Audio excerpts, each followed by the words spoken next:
Hello student, जैसा कि मैंने आप लोगों को कहा था, जो आपसे रिलेटेड कोई भी अपडेट हो या फिर आप सभी स्टूडेंट की कोई भी प्रॉब्लम जिसका सोल्यूशन अगर आप लोगों को आपके एफर्ट से नहीं पता चलता है तो इसी वीडियो के डिस्क्रिप्शन में मेरा टेलीग्राम ग्रुप का लिंक और साथ साथ पर्सनल व्हाट्सअप नंबर भी डला है, जहां आप सभी स्टूडेंट अपनी सारी प्रॉब्लम या वो आपके एडमिशन से रिलेटेड हो, आपके सीट अलॉटमेंट लेटर से रिलेटेड हो, कॉलेज की फीस से रिलेटेड हो या कोई और भी प्रॉब्लम आप सभी स्टूडेंट तक आती है, तो आप सभी स्टूडेंट से मेरा पर्सनली रिक्वेस्ट है आप मेरे से शेयर करें और उससे रिलेटेड जो भी जेन्युइन सोल्यूशन होगा, जैसा अभी तक मैं रखता आया हूँ, आगे भी आप सभी स्टूडेंट तक पहुँचाने की 100% कोशिश करूँगा। और अभी की जो वीडियो है, जैसे कि हमारे काफ़ी सारे ऐसे स्टूडेंट हैं जिनका अब की बार 6 सेमेस्टर का पेपर हो रखा है, तो उनके मन में एक कन्फ्यूज़न है, सर हरियाणा लीट का जो एडमिशन प्रोसेस है वो कंप्लीट एडमिशन प्रोसेस क्या है। साथ साथ से मैंने इससे पहले एक वीडियो में आप लोगों को स्टार्टिंग डेट, लास्ट डेट सबके बारे में मैंने बताया था। तो इस वीडियो में मैं आपको कंप्लीट एडमिशन का प्रोसेस बताऊंगा और साथ साथ नेक्स्ट सभी वीडियो के लिए आप लोग सिविल वर्ल्ड को फॉलो करते रहिए ताकि सारे अपडेट आपको टाइम से पहले मिलता रहे। तो पहले तो मैं आप लोगों को ये बातें क्लियर कर दूं, जो अगर आपके मन में हरियाणा से किसी भी यूनिवर्सिटी में, या वो MDU हो, कुरुक्षेत्र यूनिवर्सिटी हो, डी कृष्ण मूर्थल हो, YMCA फरीदाबाद हो, और अगर आपको डिप्लोमा के बाद एडमिशन लेना है तो आपको पता होना चाहिए जो आपका जो बीटेक होगा वो सिर्फ 3 साल का है और इसके लिए आपका एडमिशन डायरेक्ट सेकंड ईयर में होता है। तो जब भी आपको डिप्लोमा के बाद अगर फॉर्म अप्लाई करना है तो आप हरियाणा लीट का फॉर्म अप्लाई करिएगा। और हरियाणा लीट में अब की बार एडमिशन लेने के लिए किसी भी तरह का कोई एंट्रेंस नहीं है, और ये बात मैंने जनवरी मंथ में ही आपको बताया था। ये कोई ऐसा नहीं है जो कुछ नया है, ये काफ़ी पुराना हो गया है। तो आपके मन में जो भी कन्फ्यूजन है, जैसे कि सर फॉर्म अप्लाई डेट कब से होगा, तो मैं आपको बताऊँ 2 अगस्त से लेकर 22 अगस्त के बीच में आप सभी स्टूडेंट जो है अपना फॉर्म फिल कर सकते हो ऑफिशियल वेबसाइट पे जाके।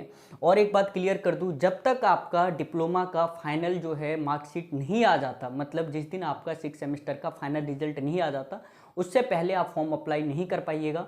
क्योंकि हरियाणा लीट में फॉर्म अप्लाई करने के लिए आपके पास 6 सेमेस्टर तक का टोटल परसेंटेज पता होना चाहिए। क्योंकि हरियाणा लीट में अब की बार अगर एडमिशन परसेंटेज बेस है तो आपका रैंक कार्ड परसेंटेज बेस ही आएगा। और अगर अभी तक फॉर्म का, जैसे मान लीजिए ये इन्होंने अगर डेट दे रखा है 22 अगस्त का, और अगर मान लीजिए रिजल्ट 22 अगस्त तक नहीं आता तो आप लोग फॉर्म अप्लाई नहीं कर पाओगे। लेकिन ऐसा कतई पॉसिबल नहीं है। जब भी हरियाणा लीट का जो डेट है वो एक्सटेंड होगा, या तो गोयल साहब आपके रिजल्ट पहले देंगे, इन दोनों में से एक होगा। इसलिए हरियाणा का लीट का पेपर और हरियाणा के बच्चे अप्लाई ना कर सके, ये ना कभी हुआ है और ना कभी आने वाले टाइम में होगा। तो इसलिए इन चीज़ों को लेकर आप लोग बिल्कुल कन्फ्यूजन मत रखो, जो भी स्टूडेंट हमारे हरियाणा से हैं। और रही बात जैसे सर एलिजिबिलिटी क्या है, आप लोग मैक्सिमम जो मेरी वीडियो को देख रहे हो या तो डिप्लोमा के स्टूडेंट हो तो आपके पास 3 इयर्स डिप्लोमा होना कंपलसरी है। और रही बात जैसे कि सर कॉलेज की टोटल सीट क्या है, तो मैं आपको बता देना चाहता हूँ, हरियाणा लीट में जो टोटल सीट जो होता है कॉलेज का, उसका 10% ही है। जैसे अगर कोई आप कॉलेज ले लीजिए जो जहाँ भाई 120 सीटें हैं, कोई भी एक कॉलेज ले लो, कोई भी एक कॉलेज ले लो जिसके अंदर सिविल की 120 सीटें हैं, मैं एक एग्जांपल दे रहा हूँ, तो उसका 10%, इट मीन्स ऐसे समझिए जो 12 सीटें जो है वो किसके लिए है, लीट वाले बच्चों के लिए। तो हरियाणा लीट में ऐसा होता है जो भाई कॉलेज भी कम है, पॉलिटेक्निक के तो बहुत कॉलेज है गवर्नमेंट के, लेकिन बीटेक के काफ़ी कम कॉलेज है, जिसके चक्कर में इनका जो कट ऑफ है वो काफ़ी हाई हो जाता है और सीटें भी कम है। क्योंकि ऐसे समझिए 10% सीट है, उस 10% सीट में 85% सीट हरियाणा वालों के लिए है रिजर्व, 15% सीट अदर स्टेट वालों के लिए। लेकिन जिन बच्चों का डिप्लोमा अगर आपका हरियाणा से चल रहा है तो आपको बिल्कुल घबराने की जरूरत नहीं है, आप जो कंसीडर होइएगा 85% पे। अब रही बात जैसे कि सर फॉर्म कैसे अप्लाई करना है, इसका कंप्लीट प्रोसेस क्या है, तो मैं आपको बिल्कुल शॉर्ट में समझा देता हूँ जिन बच्चों को अभी तक क्लियर नहीं है। देखो, आप सबसे पहले वेट कीजिए अपने 6 सेमेस्टर तक का रिजल्ट का। अगर आपका 6 सेमेस्टर का रिजल्ट आ जाता है तो फर्स्टली आप HSTS Haryana state technical education society के ऑफिशियल वेबसाइट पे, वो भी मैं आपको बताऊंगा कैसे आपको रजिस्ट्रेशन करना है। आप अपने 6 सेमेस्टर की DMC से आप क्या है फॉर्म का रजिस्ट्रेशन करोगे। रजिस्ट्रेशन के बाद आपका ऑनलाइन वेरिफिकेशन होगा। वेरिफिकेशन में जो भी आपने डॉक्यूमेंट सबमिट किया है, जो भी वेरिफिकेशन सेंटर होता है वहाँ वो वेरीफाई करते हैं जो जिस बच्चे ने जो डॉक्यूमेंट दिया है क्या वो सही है या नहीं। अगर आपका वेरिफिकेशन सक्सेसफुली हो जाता है तो एक डेट को सभी बच्चों का रैंक कार्ड आता है। रैंक कार्ड में ऐसे समझ लीजिए आपको इतना पता चल जाना जो पूरे हरियाणा में आपका टोटल कितना रैंक बना है। और जैसे आपका रैंक कार्ड आएगा उसके अगले दिन से आपका काउंसलिंग मतलब चॉइस फिलिंग स्टार्ट होगा।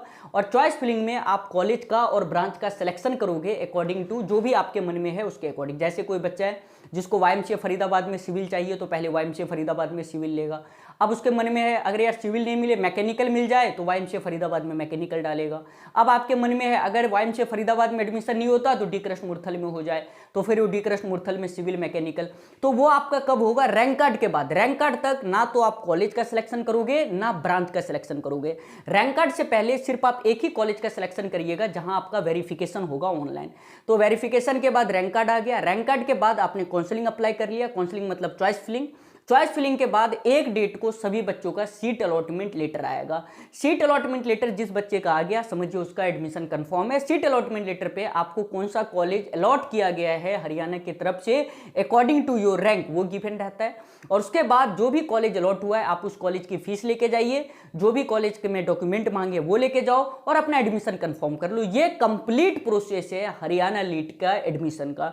और एक बात बता देना चाहता हूँ, जितने भी हमारे स्टूडेंट एवरेज है पढ़ने में, और अगर आपको लगता है आपने डिप्लोमा रट के पास किया है, आपने ज़्यादा मेहनत नहीं किया, इधर उधर से कर लिया हो, तो मैं आप सभी स्टूडेंट से रिक्वेस्ट करूंगा जो अगर आपको कहीं जॉब मिल रहा है तो आप जॉब की तरफ ज़्यादा फोकस कीजिए। मैं सभी बच्चों को कहता हूँ अगर नहीं आपके मन में ही है नहीं सर हरियाणा से बीटेक ही करना है तभी आइएगा बेटा, वरना अगर आपको जॉब मिल रही है, जैसे काफ़ी सारे ऐसे स्टूडेंट थे पिछली बार, मैं सिविल की बात कर रहा हूँ, अल्ट्राटेक में उनका जॉब लग गया था, ठीक है। अब उनके मन में परसेंटेज थोड़ा ज़्यादा था, होता नहीं भाई क्रेज, फॉर्म अप्लाई किया था, फॉर्म अप्लाई में कॉलेज मिल गया। अब उन बच्चों ने जॉब जो छोड़ के बीटेक में एडमिशन लिया। 2-3 हमारे भी स्टूडेंट थे, मैंने उनको समझाया, स्टूडेंट तो काफ़ी थे लेकिन 2-3 को मैंने बोला था बेटा मत ले एडमिशन, क्योंकि मैंने उन्हें पढ़ा रखा है, मुझे पता है ये बच्चे इंपॉर्टेंट क्वेश्चन दे के तो पास हुए और ये बीटेक में एडमिशन लेंगे, मैंने बहुत समझाया। लेकिन पता नहीं उनके मन में क्या बुद्धि मारी गई, वो उन्होंने एडमिशन ले लिया हरियाणा की अच्छी यूनिवर्सिटी में। जब उन्होंने एक सेमेस्टर का पेपर दिया, 6 पेपर थे, 4 में कंपार्टमेंट, कोई दिक्कत की बात नहीं है। दूसरा पेपर दिया, बस रिजल्ट आने वाला है, 7 पेपर है, 7 में 5 में कंपार्टमेंट आने वाली है। और अब वो मेरे को कॉल करते हैं जो सर हमने गलत किया, अगर आपकी बात मान लेते तो ठीक था। तो अगर मैं आपको कोई एडवाइस देता हूं, जैसे सिविल वालों को भी काफ़ी बच्चों को मैं बताता हूं, तो उनको क्या लगता है पता है, अरे यार मेरा क्या लॉस, मेरा क्या प्रॉफिट, आप बताओ। आप अपने डिप्लोमा को 3 साल को 10 साल कर लो, मेरा कुछ जाएगा नहीं। आप अपने बीटेक 3 साल के 6 साल कर लो, मेरा कुछ जाएगा नहीं। लेकिन मैं एज ए एक्सपीरियंस, ऐसे मान लीजिए जो मैंने अभी तक बच्चों का एक्सपीरियंस देखा है, मैंने आपको पढ़ाया, तो उसके अकॉर्डिंग ही मैं आपको बताता हूँ। तो बीटेक वही बच्चे करिएगा जिनको पढ़ाई से लगन हो, पहली बात। सेकंड, ये बीटेक में ये मत सोचिए कोई इंपॉर्टेंट क्वेश्चन दे देगा, कोई शॉर्ट टाइप क्वेश्चन दे देगा, रट के पेपर पास कर लेंगे, ऐसा कतई नहीं होता। ये सारी बातें डिप्लोमा तक ही रहती है। जब भी आप बीटेक में एडमिशन लेने जाओ तो इन चीज़ों को अपने मन से निकाल के ही एडमिशन लेना। और अगर आपको कॉलेज की तरफ से कहीं प्लेसमेंट हो रखा है तो मैं आप लोगों से रिक्वेस्ट करूंगा आप जॉब कीजिए, और साथ के साथ बहुत सारे ऐसे कॉलेज है जहां आपका बीटेक भी हो जाएगा। तो यही सारा अपडेट है, इसलिए मैं आप सभी स्टूडेंट से रिक्वेस्ट करूंगा जो भी मैंने आपको कंप्लीट प्रोसेस बताया है बीटेक लीट का, इससे ज़्यादा कुछ नहीं होता और सिंपली आपका एडमिशन हो जाएगा। तो यही सारा अपडेट है, इसलिए मैं आप सभी स्टूडेंट से रिक्वेस्ट करूंगा जो नेक्स्ट सभी वीडियो के लिए आप सिविल वर्ल्ड को फॉलो करते रहिए, और साथ साथ जो भी आपको अपडेट होगा मैं टाइम से पहले पहुंचाता रहूंगा। मिलते हैं नेक्स्ट वीडियो में, बाय ऑल ऑफ यू।